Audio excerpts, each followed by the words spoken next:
বৈশাখ উপলক্ষে সনাতন ধর্মাবলম্বীরা এই সবজিগুলো নিয়ে থাকে। যাই হোক, আমিও এই সবজিগুলো নিয়ে নিলাম, বাজার থেকে কিনে নিলাম।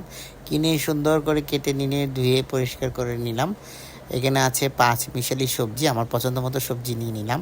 কাঁঠাল থেকে শুরু করে সব কিছু। এখন একটি কড়াইতে তেল দিয়ে 5 ফোড়ন দিব। 5 ফোড়ন দেওয়ার পর এখানে তেজপাতা, লং, এলাচি এগুলো সব দিয়ে হালকা একটু তেলে ভেজে নিব। ভেজে নেওয়ার পর পেঁয়াজ কুচি, রসুন কুচি যেগুলো আপনি কেটে রাখবেন ওগুলো আপনি দিয়ে দিবেন। দিয়ে দেওয়ার পর ভালো করে কষাতে হবে। কষানো হয়ে গেলে এখন আমরা হলুদ, মরিচ, ধনিয়া গুঁড়ো এগুলো দিয়ে দিব। দিয়ে মেশানো হয়ে গেলে কিছুক্ষণ কষিয়ে লবণ দিয়ে দিব এবং দিয়ে হালকা একটু পানি দিব।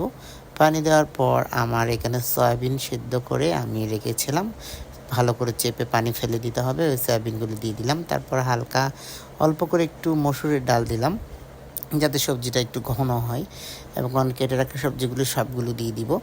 দিয়ে 20 মিনিটের মতো রান্না করলেই হয়ে যাবে আপনার পহেলা বৈশাখের রান্না। পহেলা বৈশাখ উপলক্ষে 5 মিশালি যে সবজি, সেই সবজিগুলো রান্না, নিরামিষও বলতে পারেন। যাই হোক, আমি তো আমার মতো করে রান্না করেছি, খেতে কিন্তু দারুণ মজা হয়েছে। দেখুন কি সুন্দর লাগতেছে। হয়ে যাওয়ার পর ভাত নিয়ে খাচ্ছিলাম, আর এত মজা, আসলে কাঁঠালটা বেশি মজা ছিল। একদম মনে হচ্ছিল খাসির মাংস খাচ্ছি ভাত দিয়ে। ভাত এত অল্প ছিল, পরে আবার সবজি নিয়ে বন দিয়ে খেলাম। ধন্যবাদ সবাইকে। পহেলা বৈশাখ।